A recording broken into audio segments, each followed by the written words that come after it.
네, 서울경제신문과 서울경제TV가 주최하고 국민경제자문회의, 기획재정부가 후원하는 서울경제 미래 컨퍼런스 2020 사회를 맡은 서울경제TV 아나운서 김보람입니다. 반갑습니다. 네, 관련 전문가분들을 한자리에 모시고 포스트 코로나 시대의 교육, 초격차 인재를 길러라를 주제로 열리는 서울경제 미래 컨퍼런스 2020을 지금부터 시작하도록 하겠습니다. 서울경제 미래 컨퍼런스 2020은 신종 코로나 바이러스 확산 방지를 위해 유튜브 디지털 플랫폼을 통한 생중계로 진행되며 개회사와 축사, 개막 연설, 주제 강연 순으로 진행되겠습니다. 그럼 먼저 서울경제 미래 컨퍼런스 2020 주최사인 서울경제신문 이종환 대표이사 부회장님의 개회사가 있겠습니다.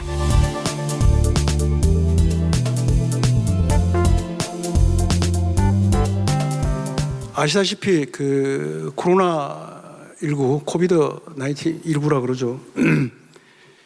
이 사회 각 분야, 각 영역에 엄청난 지금 변화를 몰고 오고 있습니다. 그 중에는 거의 대부분이 부정적이긴 하지만 또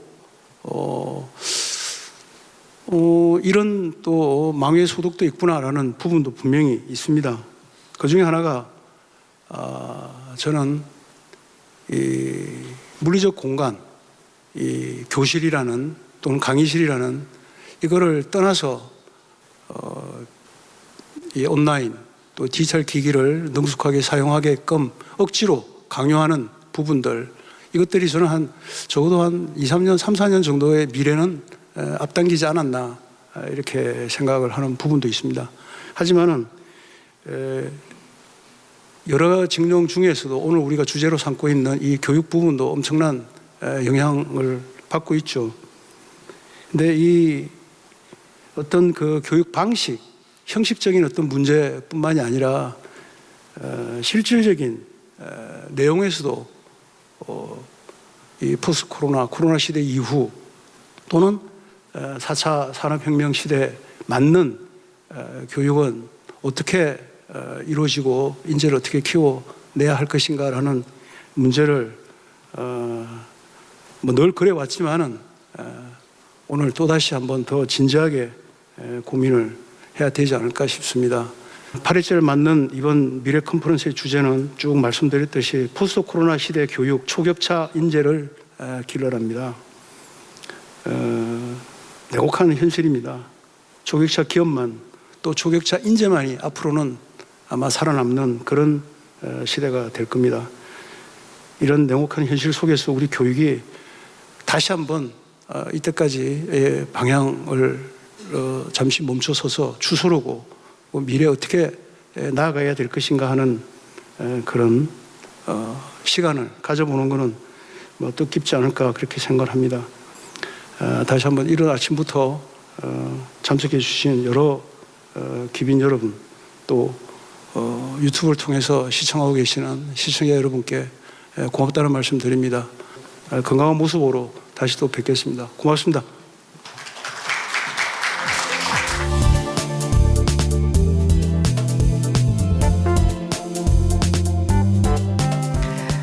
지난 7개월 동안 코로나19는 우리의 생활을 정말 송두리째 바꿔 놓았습니다. 교육뿐만 아니라 경제, 사회 모든 분야에서 비대면 전환이 가속화되고 있고 디지털 접근성의 차이에 따른 계층 간의 불평등에 대한 우려의 목소리도 커지고 있는 상황입니다. 경제활동 위축과 불확실성이 증가되면서 전 세계가 경제 침체를 우려하고 있고 기후 변화 등으로 향후에도 코로나19와 같은 감염병이 또 다시 유행할 수도 있다, 이런 의견도 제기가 되고 있습니다. 우리나라를 비롯해서 전 세계가 많이 힘든 시기를 겪고 있습니다. 그러나 우리 국민은 어려움에 좌절하기보다 지금 할 수 있는 일에 최선을 다하면서 위기를 도약의 기회로 바꾸는 저력을 가지고 있습니다. 새로운 미래 인재 양성을 위해서 교육 환경, 교육 내용, 그리고 교수 학습 방법 등 교육의 전 분야에 걸쳐서 차근차근 그러나 확실하게 변화를 만들고자 합니다. 온 오프라인 융합 수업이 가능하고 또 단위 학교의 자율성을 높이는 방향으로 2022 교육 과정을 개정하고 학생 개개인의 맞춤형 교육의 기반이 될 고교 학점제를 2025년까지 단계적으로 도입하겠습니다. 미래 변화에 맞춰서 디지털 역량 등 교원의 미래 역량도 키워가고자 합니다. 이와 함께 변화의 과정에서 한 명의 학생도 뒤처지거나 소외되지 않도록 시도교육청과 또 지역사회와의 협력을 기반으로 교육 안전망을 더욱 촘촘하게 구축할 것입니다.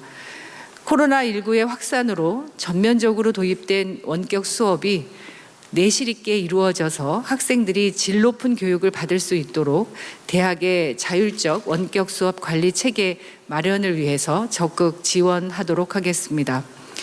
우리 교육이 나아가야 할 방향과 비전 그리고 과제에 대해서 새로운 시각과 통찰로 지혜로운 제안을 해주시기를 바랍니다.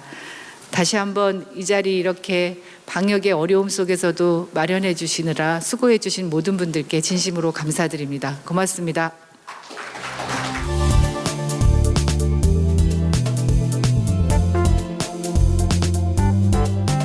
우리는 한 번도 경험해 보지 못한 코로나 시대를 경험하고 있습니다.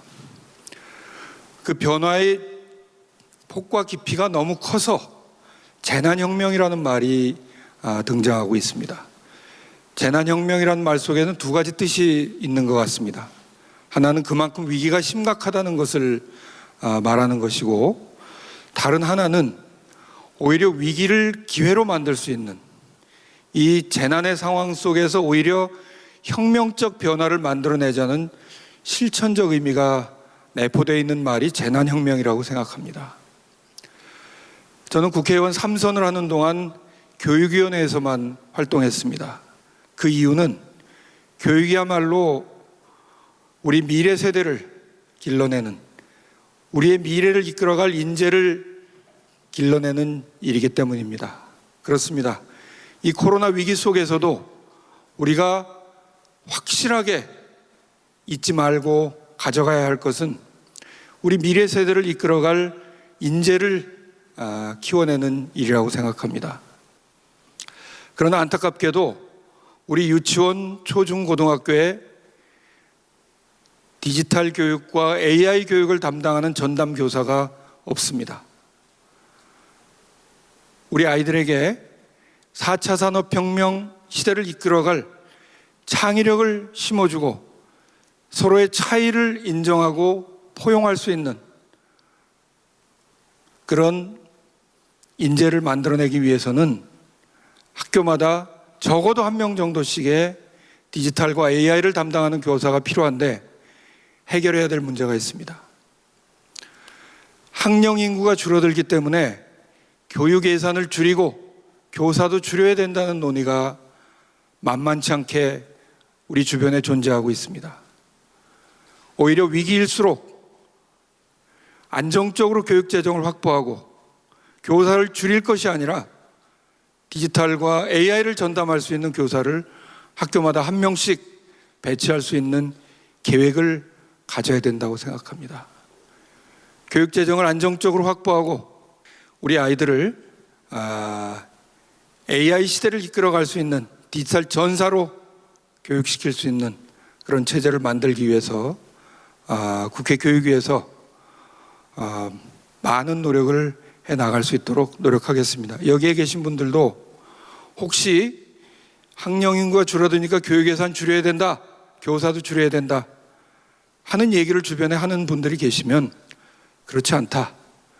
지금 이 위기 상황에서야말로 더 많은 교육 투자가 필요하다 하는 사회적 합의를 이끌어내는데 관심과 노력을 기울여 주시기를 당부드리겠습니다. 그리고 오늘 이 미래 컨퍼런스가 그 출발점이 되었으면 좋겠다는 마음으로 다시 한번 축하 인사를 드리겠습니다. 감사합니다.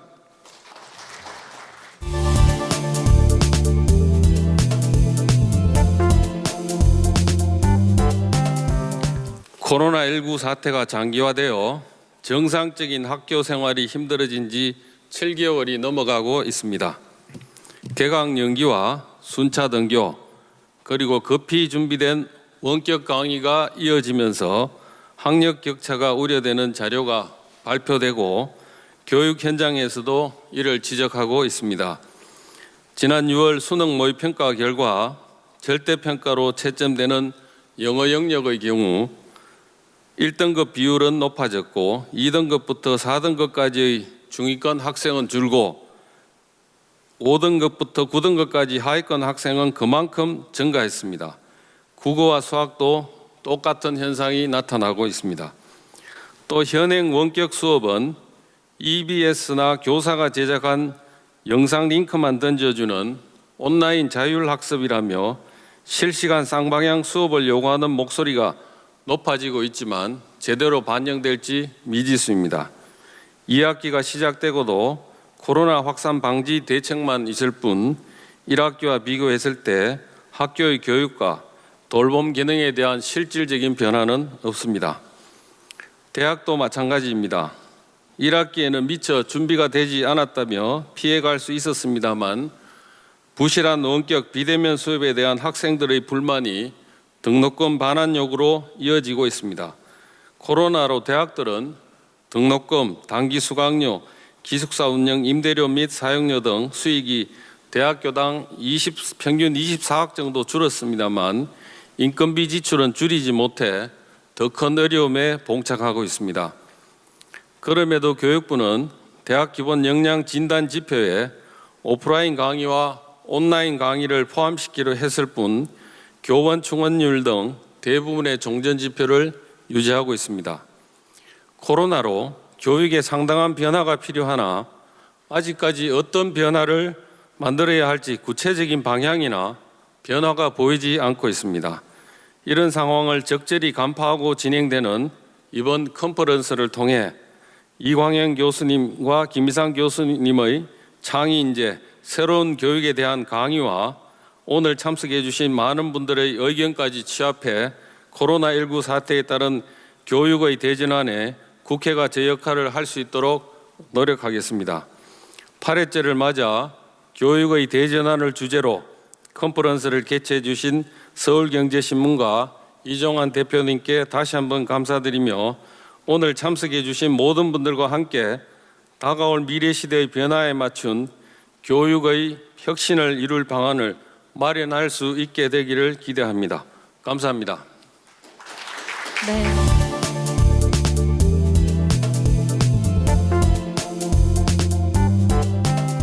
지난 22년간 안정성과 소득이라는 점에서 괜찮은 일자리는 전체 취업자의 20%를 넘지 못하는 사정입니다. 그런 한편 대학 진학률은 70%를 넘어서 세계 최고 수준이 되었습니다. 그 결과 한국은 줄어든 괜찮은 일자리를 두고 대거 늘어난 대학 졸업 인력이 격렬하게 서로 경쟁하는 구도가 만들어졌습니다. 그 경쟁은 학력과 학벌, 대학의 단순 서열화를 바탕으로 진행되고 있습니다. 그 결과 대학 입학 이후에 한국인의 인적 자원 역량은 지속적으로 떨어져서 생애 주역을 담당하는 성인의 역량은 다른 선진국에 뒤떨어지는 그런 실정입니다.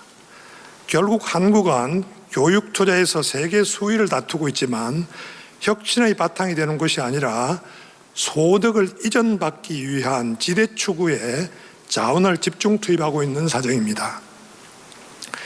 이런 시스템은 국가의 경쟁력을 떨어뜨리고 국민의 행복도를 낮춥니다. 그것은 저출산의 바탕이 되어서 성장 잠재력을 낮추는 것은 물론 한국인의 존속 자체를 위협하고 있습니다. 그런 한편 한국 교육은 사회 구성원으로서 가져야 할 덕목이나 가치, 민주사회의 시민으로서의 소양과 지도자로서의 건전한 의사결정을 할 수 있는 능력을 제대로 키워왔는지 의문입니다. 특히 지대 추구에 성공한 엘리트 집단이 단순히 기득권을 지키겠다는 생각을 벗어나서 공론의 영역에서 생각하고 행동하는 구도를 만드는데 실패한 것은 아닌지 되돌아볼 필요가 있어 보입니다. 한국이 앞으로 경제뿐 아니라 사회 전체가 한 단계 더 발전하려면 이런 문제를 해결하는 것이 급선무입니다. 그리고 코로나 위기 이후 급변하는 대내외 사정으로 그런 필요성은 더 커졌습니다. 오늘 이 토론회에서의 발표 및 토론이 그런 과제를 점검하고 해결책을 제시하는 계기가 되기를 기대합니다. 오늘 토론회 개최를 진심으로 축하드립니다. 감사합니다.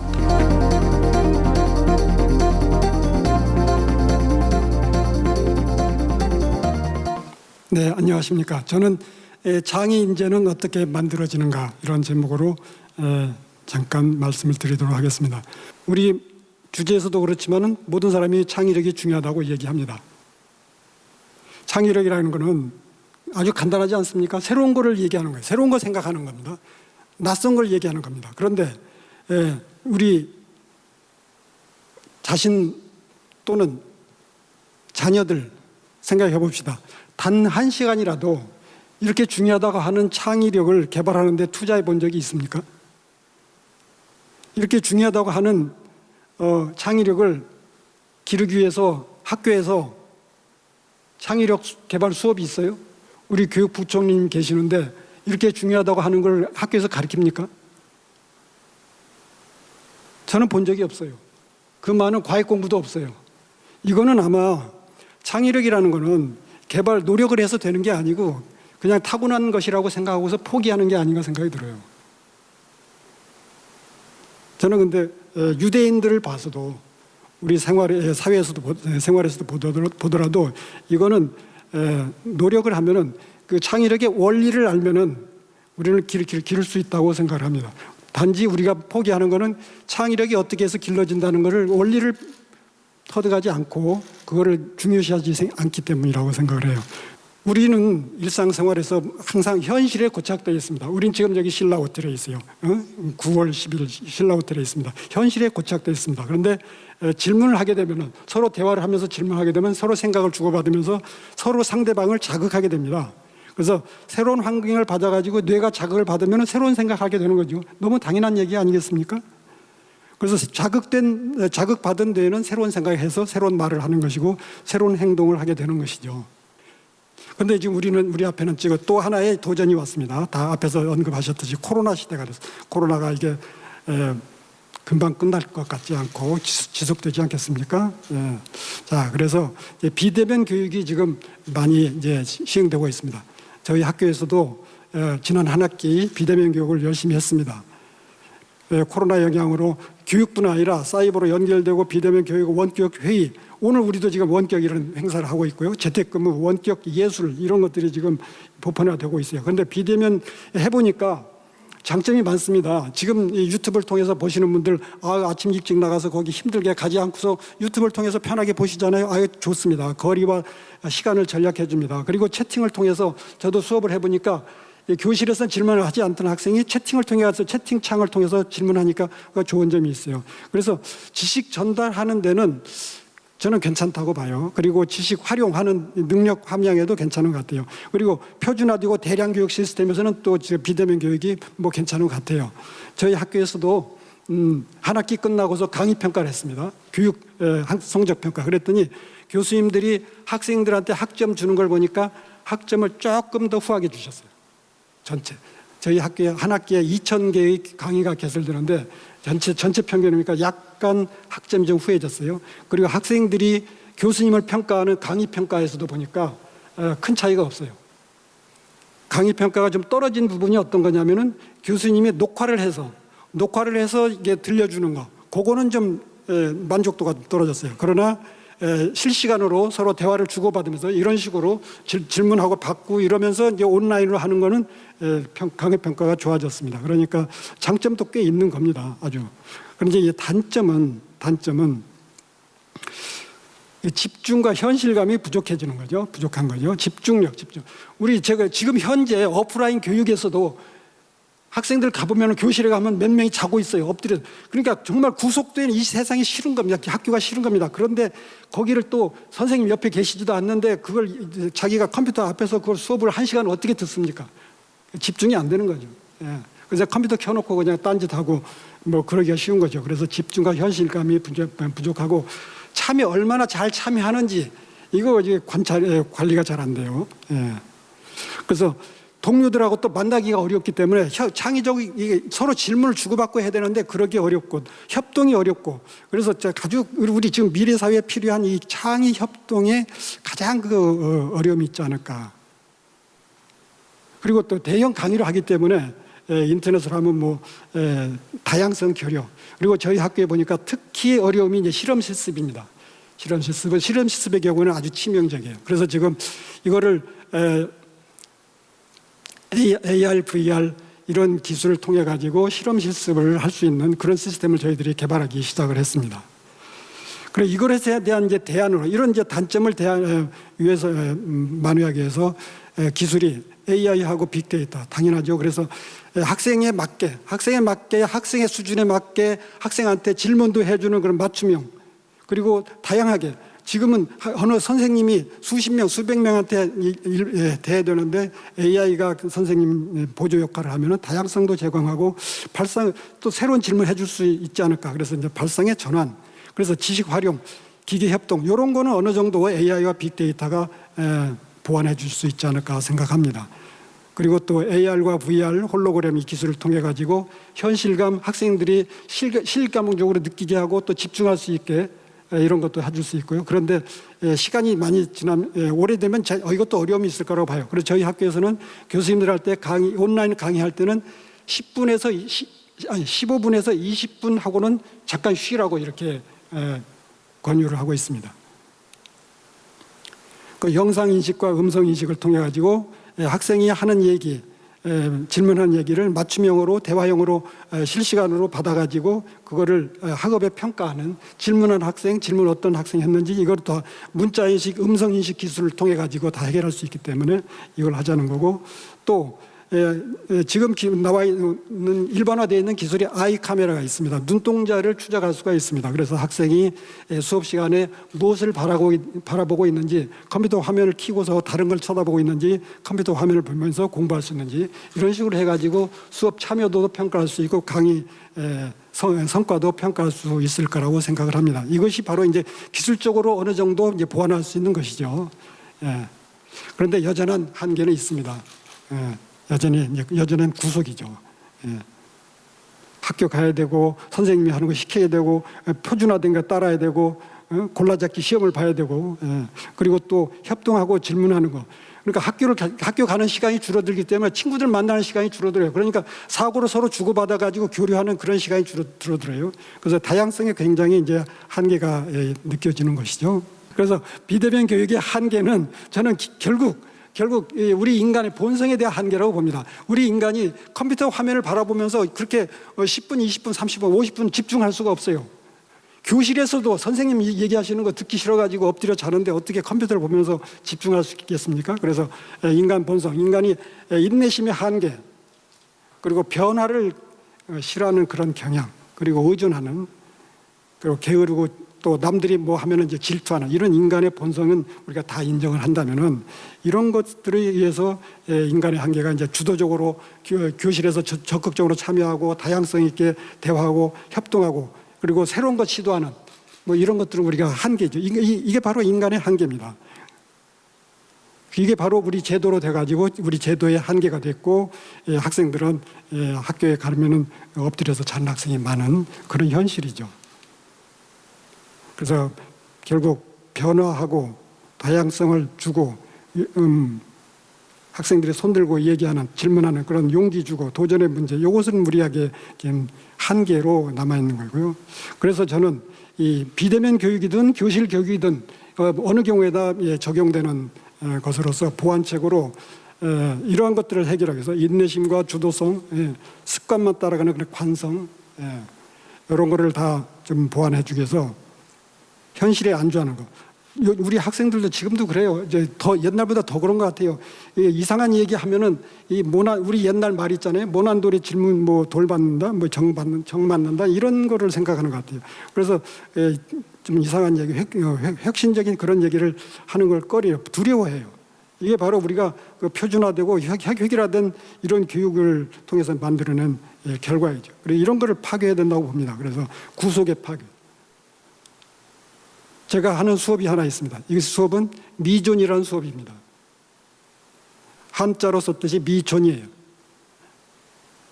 한자 미존은 뭐냐면은 존재하지 않는 것입니다. 이 수업 시간에는 이 세상에 없는 것을 얘기하는 시간입니다. 이 세상에 없는 걸 얘기해요. 이 시간처럼 교수가 편한 수업이 없어요. 왜냐하면 이 세상에 없는 걸 얘기하기 때문에 교수는 준비하면 안 돼요. 준비하면 그 순간에 존재하는 것이 되기 때문에 교수가 준비할 수가 없어요. 그래서 학생들한테 시킵니다. 매 시간 학생들한테 이 세상에 없는 거, 적어도 교수가 모르는 거 이상한 얘기를 해라. 한 가지씩 해옵니다.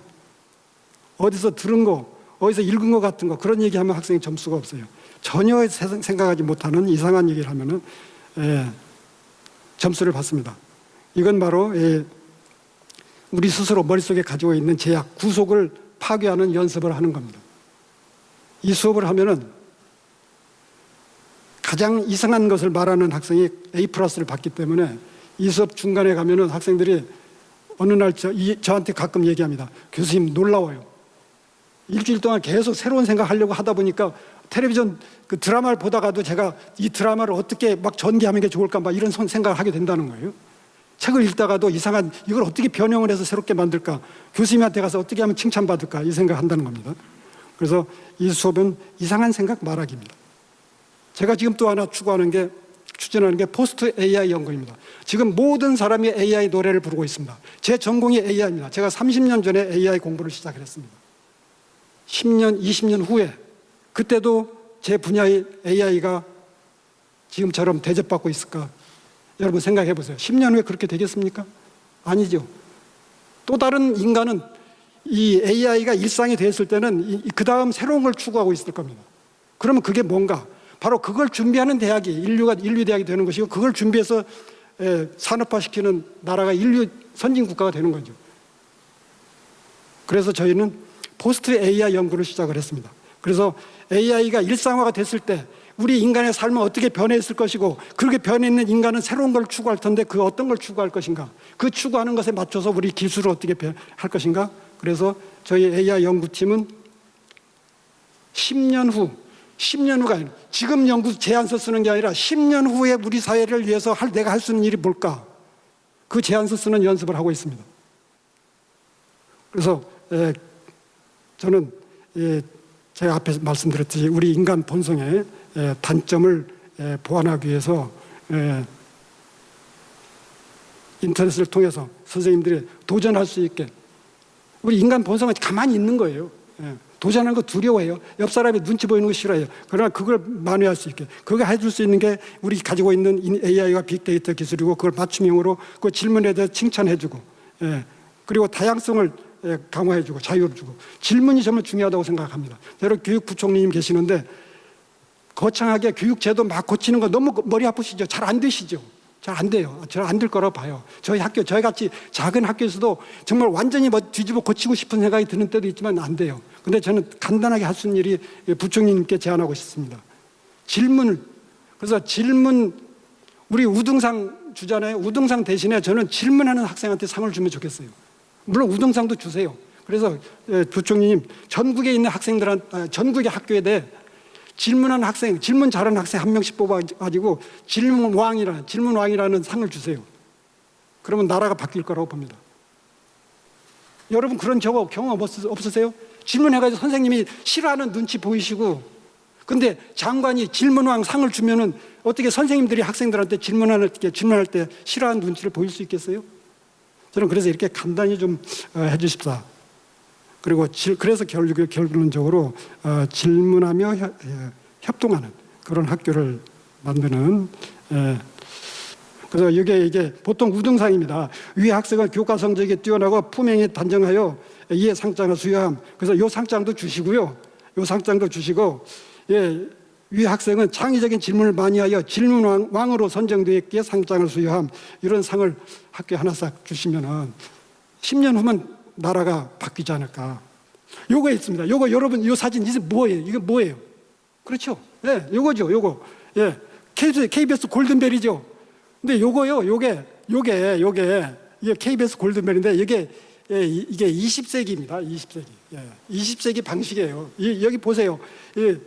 각각 떨어져 가지고 혼자 알아가지고 여러분들 그 일요일 저녁에 보면은 그러지 않습니까? 뭐 사회자가 뭐 세종대왕께서 뭐 한글 반포한 게 뭐 몇 년이죠? 뭐 이러 하면 학생이 혼자 뭐 1446년 뭐 이렇게 하는 게 바로 이게 골든벨 아닙니까? 이게 바로 20세기에 필요한 인재를 기르는 방법이에요. 암기, 혼자 하는 거예요.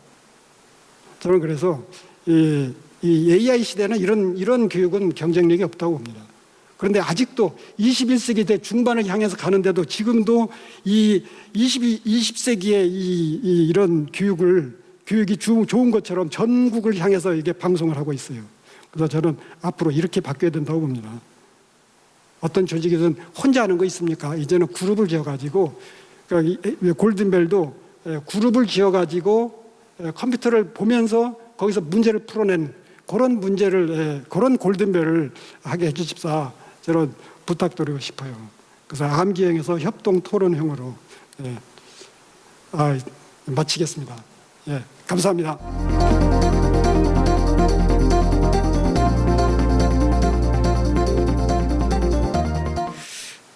제가 준비한 강연의 제목은 어제의 교육을 버려야 미래가 있다라는 제목인데요.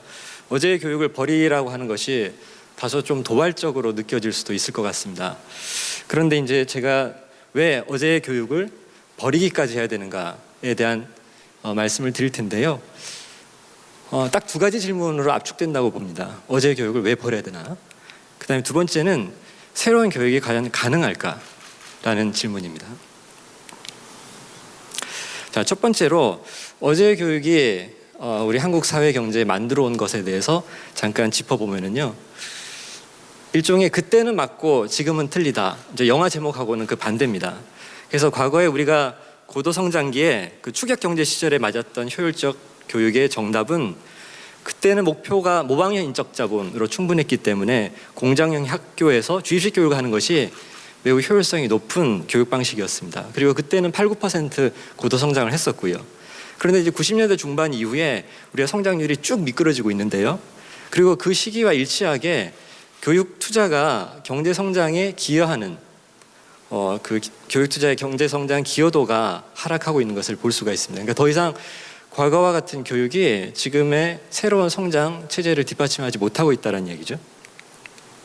그리고 비효율적인 공부 노동, 중노동을 하고 있다고 생각이 됩니다. 그래서 이거는 이제 피사 데이터에서 한국이 평균 성적은 핀란드와 더불어서 아주 수위권인데 그러나 총 공부 시간당 성적은 거의 최하위권으로 떨어지는 모습을 보더라도 알 수가 있습니다. 이거 왜 그럴까요? 우리는 획일화된 교육 시스템, 그러니까 1점 집중형 피라미드 경쟁하에서 1, 2점 경쟁을 하고 있기 때문에 많은 선행학습, 반복학습에 학생들이 매몰돼 있다는 것이죠. 그리고 그렇게 교육 경쟁을 하는 동안 학생들은 불행합니다. 제가 광주과기원에서 행복의 조건이라는 수업을 매 학기 열고 있는데요. 그때 학생들이 살아온 인생 행복 곡선을 그려보라 그러면 이렇게 중고등학교 시절에 크게 웅덩이가, 그러니까 행복도가 낮은 것을 볼 수가 있습니다. 그게 통계청 생활시간 조사에서도 초등학교 44시간, 이제 수업시간 합친 겁니다. 총 공부 시간이 중학생 52시간, 고등학생 64시간. 그러다가 이제 자기 갈 대학이 결정되고 나면은 26시간으로 뚝 떨어지는 거죠. 그래서 과연 우리가 아까 이제 이재민 부의장님께서 말씀하셨지만은 정말로 이제 서열화된 체제 하에서 뭔가 결정되고 난 다음에는 진짜 힘을 내야 될 시기에 이제 퍼져버리는 그런 현상이 나타난다는 것이죠. 그리고 고등학교의 이미지에 대해서 학생들은 함께하는 광장, 거래하는 시장, 사활을 건 전장. 제가 4개국 대학생을 대상으로 해서 설문조사를 해봤더니 한국 학생의 80.8%가 고등학교는 사활을 건 전장이라고 응답을 하고 있습니다. 그리고 인공지능 얘기가 아까부터 나왔었는데요. 사실 2016년 3월에 우리가 이세돌 구단이 알파고한테 패배하는 모습을 보고 인공지능에 대한 관심이 대중적으로도 많이 커졌는데요. 그런데 그 이후에 보면 이 알파고만 하더라도 계속 진화를 합니다. 그래서 커제 구단은 가볍게 꺾었고요. 그 다음에 이제는 인간 기사의 기보 없이도 자기 학습을 통해 가지고 이제 바둑계를 평정할 수가 있고, 이제 바둑뿐만 아니라 다른 것도 할 수 있는 알파제로, 그리고 이후엔 뭐가 나올지 모른다는 것이죠.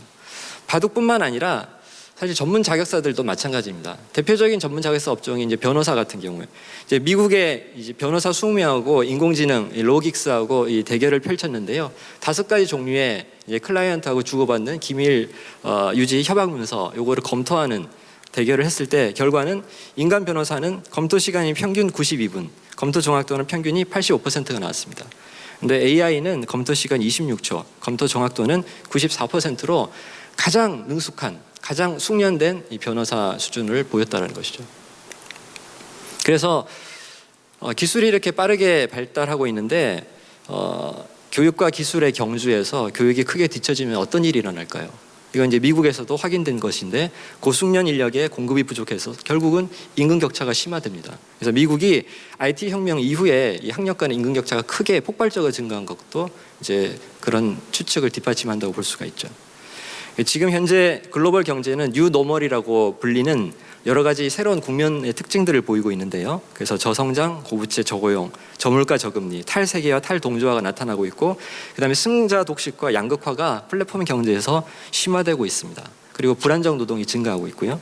그다음에 굉장히 2020년이 분기점인 것 같습니다. 이제 포스트 코로나 시대에는 팬데믹이 일상화될 수 있고 불확실성 그리고 글로벌 가치 사슬도 변화를 일으키면서 리쇼어링 현상도 나타나고 있다는 것이죠. 한국 경제에서도 뉴노멀이 점쳐지고 있는데요. 지금 잠재 성장률 전망을 보면 쭉 떨어지는 것으로 전망이 되고 있습니다. 근데 이것도 사실 생산 인구가 줄어드니까 취업자 수는 계속 마이너스로 갈 수밖에 없고요. 그다음에 자본을 투입하는 데도 한계가 있을 것이고 그다음에 총 요소 생산성이 지금보다는 향상된다는 전제하에서 그렇습니다. 그렇지 않으면은 자본과 취업자 수를 더하게 되면 제로가 되죠. 그래서 제로 성장 시대가 될 수 있다는 겁니다. 그렇기 때문에 우리가 인적 자본의 생산성을 높이기 위해서는 지금 생애 생산성을 높여야 된다. 그래서 정말 대학 가기 전까지만 집중됐던 인적 자본 투자를 지양하고 평생에 걸쳐서 생애 교육이 일어나도록 해야 된다는 것이죠. 자, 그러면 그런 교육이 가능할 건가에 대한 답을 던질 수가 있는데요. 아까 이제 이재민 부의장님도 말씀하셨지만 지금 보면은 피라미드형, 일점 집중형 경쟁에 온 나라가 교육의 열정은 다 거기에 들어가 있다고 볼 수가 있는 것이죠. 그래서 그러다 보니까 이제 백약이 무효다라고 하는 교육계적 무용론 혹은 회의론 같은 것들이 있었고요. 그다음에 지금도 학교는 힘들다라고 하는 볼멘 소리도 있습니다. 선생님도 힘들고 대학 교수도 논문 쓰기 것 때문에 너무 바쁘다라는 것이죠. 그다음에 스카이캐슬 드라마가 또 시청자들에게 많은 공감을 준 것도 그런 욕구에서 그런 세상에서 나만 별 수 있을까라고 하는 생각들이 있다는 겁니다. 그리고 4차 산업혁명 이야기가 많이 나오고 있는데 교무실에는 4차 산업혁명이 없어라고 하는 것을 교사 지망생인 제 학생이 엄마가 현직 교사였는데요. 아이가 이제 수학 부전공하고 그 다음에 컴퓨터도 부전공 하려고 하니까 너가 나중에 실망할까 봐 그러는데 사실 고등학교 교무실에는 4차 산업혁명 이런 건 없어라는 이야기를 들었다는 것이죠. 자, 그러면 이제 뭐부터 바꾸는 것이 중요할까요? 보통 이제 교육개혁 이야기를 할 때 입시제도부터 바꿔야 되지 않아? 라고들 많이 이야기하십니다. 그래서 많은 정권들이 교육제도, 교육개혁을 할 때 입시제도 바꾸는데 상당히 힘을 기울여 왔고요. 그게 일종의 킹핀이라는 거죠. 볼링 칠 때 보면은 중간에 있는 5번공이 넘어져야지 그게 이제 파급 효과가 일어나가지고 스트라이크 확률이 높아지죠. 근데 과연 거기에 우리가 성공했는가 이렇게 한번 되돌아볼 필요가 있습니다. 그래서 저는 수업 혁명부터 한번 해보면 어떨까라는 생각을 하는 것이죠. 그래서 학교 수업에서는 보통 우리가 학습 단계를 봤을 때 사고력이 더 고차적인 단계로 올라가는 단계가 기억하고 이해하는 단계, 이걸 표층학습이라고 합니다. 근데 대부분 지금까지 학교 교육은 다 여기 머물러 있었고 이것만 딱 하고 딱 이것만 테스트하는 시험을 보고 끝냈다라는 것이죠. 그래서 적용하고 분석하고 평가하고 창조하는 심층학습에 도달해 본 적이 없습니다.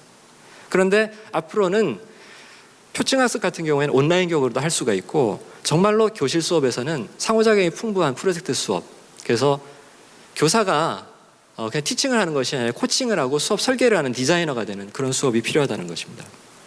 그래서 앞으로는 무엇을 어떻게 가르치고 배울 것인가라고 했을 때 내용과 방식이 모두 달라져야 된다. 그래서 지식이 2배로 늘어나는 시간이 1900년에 100년 걸렸는데 지금 12시간. 그리고 아마 2020년에는 훨씬 더 축적된 지식이 많을 거예요. 왜냐하면은 코로나 시대 때문에 다 비대면 교육이 되면서 엄청난 양의 동영상 강의들이 세계 인터넷에 다 올라가요. 되어 있습니다. 그래서 앞으로는 많은 지식보다도 근본적인 지식이 필요하다는 것이고요.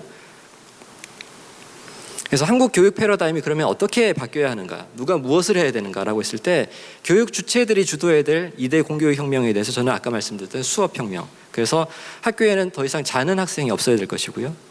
그리고 뒤처진 학생도 없어야 될 거라는 생각이 듭니다. 그리고 평가 혁명도 필요하다.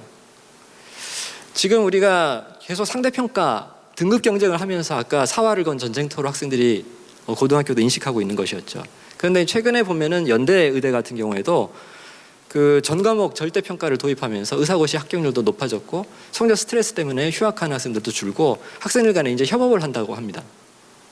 자, 그래서 이제 이런 분위기들이 좀 확산될 필요가 있지 않은가 하는 생각을 하고요. 그래서 고등학교도 성취평가, 과정중시평가, 교사별 평가, 개별화된 평가가 정착될 필요가 있다는 생각을 하는 것이죠.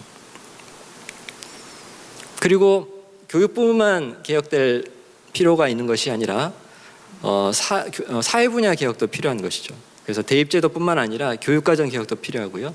교육과정 개혁에서는 교과 이기주의가 차단이 돼야 된다는 생각이 듭니다. 그래서 교원 본인의 입지보다도 혹은 교수 자신의 어떤 전공을 지키기 위함보다도 아이들의 미래를 우선해야 될 것이고, 교원 인사제도도 좀 개방형으로 우리가 좀 전향적으로 생각할 필요가 있겠다는 생각이 들고요. 교육 정책 거버넌스 개혁도 필요할 것이고, 노동시장 개혁, 특히 차별 해소나 근로조건 격차 완화가 필요하고 전문 자격사들의 어떤 지대 추구 행위도 좀 근절할 필요가 있다는 생각이 듭니다. 사회 안전망 개혁, 청년들이 도전하고 실패해도 재기할 수 있는 사회 환경이 마련이 돼야 될 것이고요. 그다음에 한국 교육 패러다임의 전환 방향에 대해서는 사실 지금 깨알 같은 글씨로 적혀 있는데, 여기 화살표 오른편에 있는 내용들 다 지워놓고 써보라고 해도 우리는 다 쓸 수 있을 정도로 많이들 얘기가 되어 왔습니다. 그러니까 답을 알고 있는 것이죠.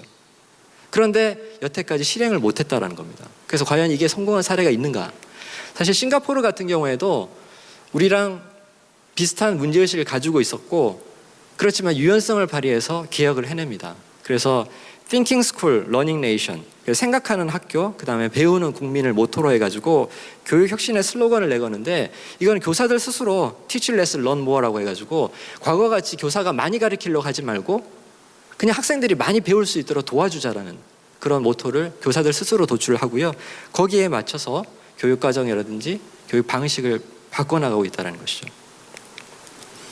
홍콩이 우리에게 시사하는 바는 우리가 지금 고교 학점제를 이제 도입할 것이고요. 그다음에 거기에 맞춰서 대학 입시 제도도 바뀔 수밖에 없기 때문에 홍콩이 우리와는 또 공통점이 좀 있어서 시사하는 바가 클 것 같습니다. 그래서 일관된 교육 계획을 통해 가지고 결국은 일종의 학점제와 이 입시 제도의 성공을